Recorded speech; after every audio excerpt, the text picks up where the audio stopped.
लोकसभा चुनाव का final round बचा हुआ है और अब 4 जून से पहले सभी यही बातें कर रहे हैं कि 4 जून को रिजल्ट कैसा आएगा। बीजेपी का नारा तो 400 पार का पहले दिन से है, लेकिन इंडी गठबंधन के नेता अब 4 जून को लेकर फटाफट खटाखट बयान दे रहे हैं। अगर आप दोनों तरफ के दावों को देखें तो राहुल गांधी कह रहे हैं कि 4 जून के बाद जनता के मजे ही मजे हैं, लोगों के खाते में खटाखट पैसा आएगा, यह राहुल गांधी दावा कर रहे हैं। वहीं पीएम मोदी कह रहे हैं कि पंजा और साइकिल के सपने टूट के बिखर जाएंगे, खटाखट खटाखट। अमित शाह कह रहे हैं कि केजरीवाल जेल जाएंगे और राहुल विदेश जाएंगे। अखिलेश यादव कह रहे हैं कि 4 जून हमारे लिए खुशियों का दिन होगा। हिमंता बिस्वा शर्मा कह रहे हैं कि तेजस्वी गाने की बहुत प्रैक्टिस किए हैं जो 4 जून के बाद काम आएगी। प्रधानमंत्री मोदी कह रहे हैं कि 4 जून के बाद इंडी गठबंधन खटाखट टूट जाएगा। यानी हर कोई 4 तारीख को लेकर अपने अपने दावे कर रहा है। प्रचार का पूरा नैरेटिव खटाखट फटाफट सफाचट पर आ गया। इंडी गठबंधन जिस तरह से अटैक करता है, पीएम मोदी की तरफ से वैसा ही जवाब भी आता है। एक बार सुनिए ये खटाखट फटाफट टकाटक वाली बयानबाजी, फिर आपको पीएम मोदी के संसदीय क्षेत्र वाराणसी का माहौल बताता हूं, जहां आखिरी फेज के चुनाव का सेंटर पॉइंट बन गया है। वाराणसी में क्या चल रहा है वो भी दिखाऊंगा, लेकिन पहले जरा खटाखट ये देख लीजिए। खटाखट खटाखट खटाखट, क्या मोदी जी को रास्ता दिखा दे? खटाखट खटाखट खटाखट। आप लोगों से हम इतना कहेंगे, मिजाज रखिए टनाटन टनाटन टनाटन। अरे मिजाज बांधू टनाटन टनाटन टनाटन। नौकरी मिलेगा फटाफट फटाफट फटाफट। बहनों के खाते में लाख रुपया जाएगा खटाखट खटाखट खटाखट। अब बीजेपी हो जाएगा सफाचट सफाचट सफाचट। 4 जून को 400 से ज्यादा सीट आनी है और 1 जून को केजरीवाल जी को जेल जाना है और 6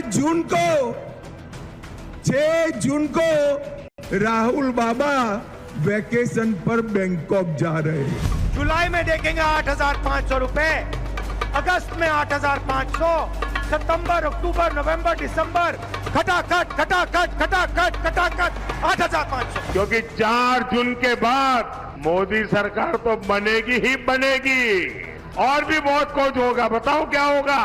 ये इंडी गठबंधन टूट करके बिखर जाएगा खटाखट खटाखट। चाहे वो लखनऊ वाले शहजादे हो या दिल्ली वाले, ये शहजादे गर्मी की छुट्टियों पर विदेश निकल जाएंगे खटाखट खटाखट। खटाखट फटाफट टकाटक जो भी हो, लेकिन 4 जून को टाइम्स नाउ नव भारत पर नतीजे भी आपको सबसे तेज खटाखट खटाखट पता चले तो 4 जून को सुबह 6 बजे से यहां बैठ जाना है। आखिरी चरण के मतदान में अब पूरा फोकस वाराणसी में शिफ्ट हो गया है। पूरे लोकसभा चुनाव में सबसे वीआईपी सीट वाराणसी ही तो है, क्योंकि यहां से पीएम मोदी चुनाव लड़ रहे हैं। इस बार पीएम मोदी को रिकॉर्ड तोड़ जीत दिलाने के लिए बीजेपी ने पूरी ताकत भी लगा दी। बीजेपी के तमाम बड़े नेता आज की डेट में वाराणसी पहुंचे हुए हैं, जिनमें अमित शाह शामिल हैं। अमित शाह वाराणसी, जेपी नड्डा वाराणसी, विदेश मंत्री जयशंकर वाराणसी, यूपी के सीएम योगी आदित्यनाथ वाराणसी में, ब्रिजेश पाठक वाराणसी, अरुण गोविल वाराणसी, यूपी के 6 मंत्री वाराणसी में, यानी कुल 20 से ज्यादा मंत्री वगैरह पहुंचे हुए हैं इस वक्त वाराणसी।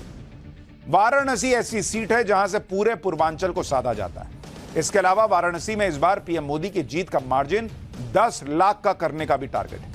वाराणसी में इस वक्त अलग ही माहौल है। वाराणसी आने वाले और वहां के स्थानीय लोग क्या कह रहे हैं वो सुनिए, फिर बताता हूं कि वाराणसी से कैसे पूरे पूर्वांचल का गेम सेट हो गया।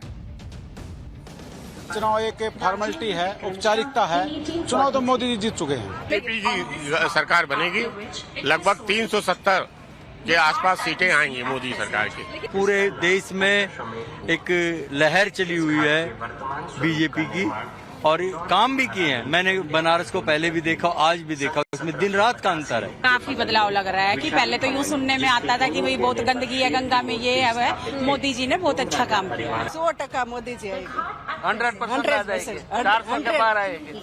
आप कहाँ से हैं? कनाडा से आया हूँ, मॉन्ट्रियल। पर मुझे अभी लगता है कि मैंने गलती किया देश छोड़ के, देश वापस आना चाहिए। देश बहुत तरक्की किया है, चारों तरफ डेवलपमेंट ही दिख रहा है। कितना बदला है बनारस? बहुत बदल गया है, हाँ? बहुत सब बदल गया है। क्या क्या बदला है? बहुत घाट सब साफ सफाई हो गया है। लग रहा है कि अपना मोदी सरकार फिर से आने वाला है। हम तो खुश हैं क्योंकि हम देख रहे हैं बनारस को अपने आंखों से बदलता हुआ देखा मैंने, और देखा इसलिए क्योंकि जब मैं ऑटो चलाता था वाराणसी के अंदर में, यहाँ का सड़कें, यहाँ का कहीं भी घुसना हो तो अंदर कोई गली के अंदर ट्रक नहीं घुस पाता था, क्योंकि जो बिजली का खंभा है, तार है, वो सब पहले बहुत बिगड़ा हुआ था। उसमें काम हुआ, नाला सीवर का काम हुआ, घर घर पानी पहुंचा है। पहले भी पानी का सुविधा था लेकिन उसको और अच्छे तरीके से काम किया गया है। और बात करें रोड का, तो रोड भी एकदम फर्स्ट क्लास बन चुका है। हाँ, सच है, क्योंकि यहाँ का जो विकास हुआ है पिछले 5-7 सालों में, 10 सालों में, रोड इंफ्रास्ट्रक्चर और घाटों का, तो पहले से कुछ तो सुधार हुआ है। काम के यहाँ पर है तो ही रहेगा ना, जो यहाँ काम करेगा, जो यहाँ काम करेगा, जो विकास के वही नहीं रहेगा। वाराणसी में लोग मोदी मोदी कर रहे हैं, कह रहे हैं वाराणसी को बदल दिया है, चमका दिया है नरेंद्र मोदी ने। वाराणसी में अगर टीम मोदी पूरी ताकत से जुटी है तो इंडी गठबंधन भी अपना जोर लगा रहा है। इंडी गठबंधन से कांग्रेस को यह सीट मिली हुई है। कांग्रेस ने यहां से अपने यूपी के अध्यक्ष अजय राय को वाराणसी में चुनावी मैदान में उतार दिया। अजय राय के प्रचार के लिए वाराणसी में प्रियंका वाड्रा और डिंपल यादव का रोड शो भी हो चुका है। वाराणसी की गली गली जाकर प्रियंका और डिंपल ने वोट मांगे थे। अब कल राहुल गांधी और अखिलेश यादव भी वाराणसी में रैली करने वाले हैं। वाराणसी में पीएम मोदी के सामने चुनाव लड़ रहे कांग्रेस के कैंडिडेट अजय राय क्या कह रहे हैं, जरा एक बार वो भी सुनिए, फिर आपको फाइनल फेज में पहुंच चुकी यूपी की लड़ाई के बारे में विस्तार से बताता हूं। देखिए, जब प्रधानमंत्री जी ने अगर इतना काम किया होता, इतना विकास किया होता, तो इतना दौड़ने की आवश्यकता क्या है इनको? गली गली दौड़ रहे हैं। कोई गली ऐसी नहीं है जहां भाजपा के नेता और मंत्री, अजय शंकर प्रसाद मैं सुना भी आग बैठे हैं, क्या ना, एस जयशंकर, वो गली गली घूम रहे हैं। विदेश मंत्री, आपको बाहर काम करना चाहिए, आप यहाँ घूम रहे हैं। ये विदेश मंत्री का काम है क्या? ये गली गली स्कूल में, कॉलेजेस में, क्लब्स में घूम के मोदी जी का प्रचार कर रहे हैं। ठीक है, इससे साबित होता है कि पूरी तरीके से भारतीय जनता पार्टी यहाँ पूरी तरीके से फंस गई है मोदी की सीट, और हार रहे हैं मोदी। वाराणसी का रिजल्ट क्या होगा ये तो क्लियर है। वहां सवाल इसी बात का है कि पीएम मोदी की जीत का अंतर कितना बड़ा होगा। ये लोग इसी भ्रम में रह जाते हैं कि ये लोग लगाए, वो लोग लगाए, इतनी ताकत लगा रहे हैं। वो ताकत जीत हार के लिए नहीं है। पब्लिक कह रही है कि जीत हार के लिए नहीं है बॉस, ये नरेंद्र मोदी का मार्जिन जीत का कितना ऊपर करना है उसके लिए पूरी ऊर्जा लग रही है। लेकिन वाराणसी में इस माहौल के बीच सवाल यूपी में फाइनल फेज की सभी 13 सीटों का भी है, क्योंकि वाराणसी में जो कुछ भी होता है उसका असर सभी सीटों पर दिखता है।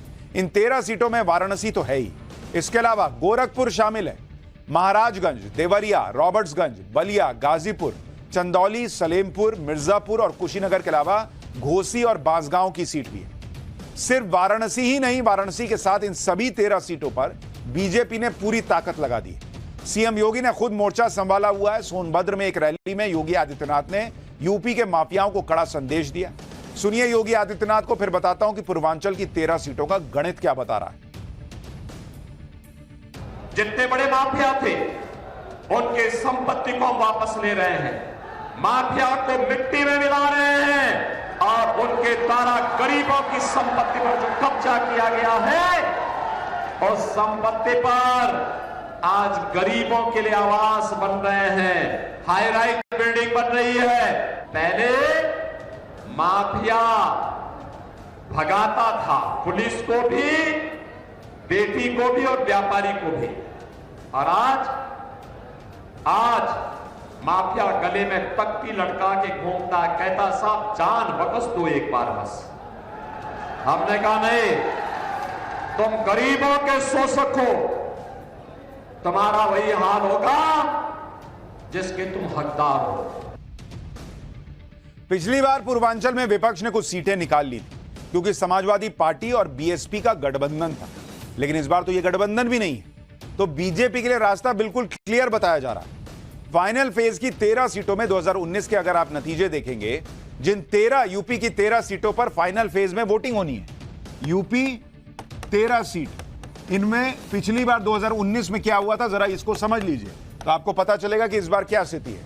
यह पूर्वांचल की 13 सीटें, इनमें एनडीए को पिछली बार 11 सीट जीती थी और बीएसपी जो है उसके खाते में 2 सीट आई थी, 2 सीट, घोसी और गाजीपुर की। यानी कांग्रेस को यहां 1 सीट नहीं आई थी। अगर आप ये देख लें तो आपको अपने आप में समझ में आ जाएगा कि जब बीएसपी सपा का गठबंधन 2 सीट जीत पाया तो इस बार गठबंधन नहीं होने पर क्या स्थिति होगी। 7वें और फाइनल फेज में कुल 57 सीटों पर वोटिंग होगी। इनमें उत्तर प्रदेश की 13 सीटों के अलावा पंजाब की सभी 13 सीटों पर मतदान होना है। बंगाल की 9 सीट है इसमें, बिहार की बची हुई 8 सीटें हैं, ओडिशा की 6 सीटों पर मतदान होगा, हिमाचल प्रदेश की 4 सीटों पर वोटिंग है, झारखंड की 3 पर, चंडीगढ़ की 1 सीट पर भी वोटिंग होनी है। चुनाव में हर चरण के मतदान के बाद बीजेपी दावा करती आई है कि वो कितनी सीटें पार कर चुकी है। अमित शाह ने आज दावा किया है कि 5 चरण के बाद बीजेपी 310 के पार जा चुकी है, यानी बहुमत से बहुत आगे।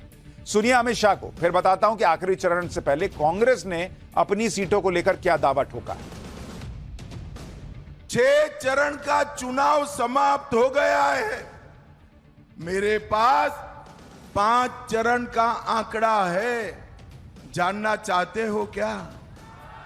अरे जोर से बोलो, जानना चाहते हो तो सुन लो। 5 चरण में मोदी जी 310 सीटें पार कर चुके हैं। ये छठा हो गया, 7वां होने वाला है। आप लोगों को 400 पार कराना है, 400 पार।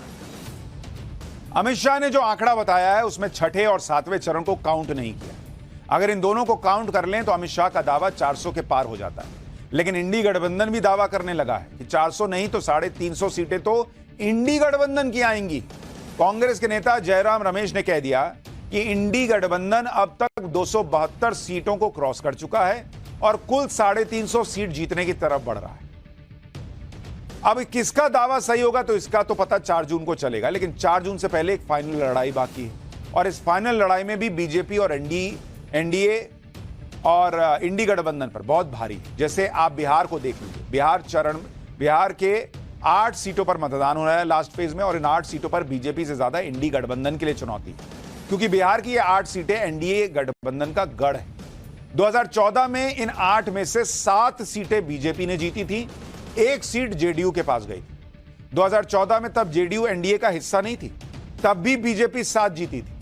फिर 2019 में एनडीए ने सभी 8 सीटें जीत ली थी। इसमें से बीजेपी के पास 5 और जेडीयू के पास 3 सीटें गई थी, क्योंकि गठबंधन था। 2019 में इन दोनों ने गठबंधन के साथ 8 की 8 सीटें लपेट ली थी। बिहार की 8 सीटों के लिए राहुल गांधी और तेजस्वी यादव इस बार पूरी ताकत लगा रहे हैं। राहुल गांधी तो बिहार में एक दिन में 3-3 रैलियां कर दे रहे हैं। पटना, बख्तियारपुर और दरियापुर में राहुल इंडी गठबंधन के लिए प्रचार कर रहे हैं। वहीं तेजस्वी भी पूरा जोर लगा रहे हैं कि 2019 की तरह 0 सीट वाला मामला फिर से ना हो जाए। राहुल गांधी तो कह रहे हैं कि यूपी और बिहार में इंडी गठबंधन का तूफान आ रहा है। राहुल ने फिर से कहा कि लिख के रख लो, नरेंद्र मोदी प्रधानमंत्री नहीं बनने वाले। सुनिए राहुल गांधी को, फिर बताता हूं कि 1 जून के लिए इंडी गठबंधन का प्लान क्या है। भाई और बहनों, तूफान आ रहा है। उत्तर प्रदेश में और बिहार में इंडिया गठबंधन का तूफान आ रहा है। मैं आपको बता रहा हूं, एक बात लिख के ले लो, नरेंद्र मोदी हिंदुस्तान के प्रधानमंत्री नहीं बनने जा रहे हैं। ये गारंटी करके ले लो। राहुल गांधी बात तो सही कह रहे हैं कि तूफान आ रहा है, लेकिन वो तूफान बिहार नहीं बल्कि बंगाल में आ रहा है। उसके बारे में अभी आपको आगे चैप्टर बताने वाला हूं, लेकिन पहले 1 जून के लिए इंडी गठबंधन का प्लान सुन लीजिए। कांग्रेस अध्यक्ष खड़गे साहब ने 1 जून को इंडी गठबंधन की बैठक बुलाई। चुनाव नतीजे आने से पहले ही इंडी गठबंधन की अहम बैठक होगी। बैठक में चुनाव को लेकर सभी दल अपनी रिपोर्ट पेश करेंगे। अखिलेश, तेजस्वी, एमके स्टालिन जैसे नेता बैठक में शामिल हो सकते हैं। हालांकि ममता बनर्जी ने इंडी गठबंधन की इस बैठक से दूरी बना ली है। ममता बनर्जी इस बैठक में शामिल नहीं होंगी। ममता ने कहा है कि मतदान खत्म होने में रात 10 बज जाता है, तो वो चुनाव छोड़कर कैसे जा सकती है। तो इंडिया टीम तो 1 तारीख में ही मीटिंग कर दिया था। मैंने बोला देखो 1 तारीख मैं नहीं जा सकती हूँ कि हमारा इधर में 10 सीट का चुनाव है। वो दिन पंजाब में भी चुनाव लगता है, वो दिन और सारी जगह में चुनाव है, यूपी में भी है। चलो यूपी तो उसका स्टेट है, लेकिन अखिलेश तो है, बिहार में भी है। और चुनाव चलते हैं 6 बजे तक, जो लाइन में खड़ा होता है उसका वोट खत्म होना रात 10 बज जाता है, तो हम कैसे छोड़ के चले जाएंगे? अब आप देखिए कि 1 जून को फाइनल फेज का मतदान होगा और उसी दिन एग्जिट पोल भी आएंगे, यानी 1 जून को ही संकेत मिल जाएगा कि चुनाव नतीजे किस दिशा में जाने वाले हैं। अगर इंडी गठबंधन के पक्ष में मामला नहीं बनेगा तो फिर मीटिंग में यही बातें होंगी कि नतीजे पक्ष में ना आने पर क्या किया जाए, किसे ब्लेम किया जाए, ईवीएम की चीड़फाड़ कैसे होनी है, ईवीएम का रोना कैसे रोना, ये सब चीजें स्ट्रैटेजी बन सकती है वगैरह वगैरह। या हो सकता है कि ये तय हो कि जीत गए तो किसको प्राइम मिनिस्टर बनाना है, हो सकता है कुछ भी।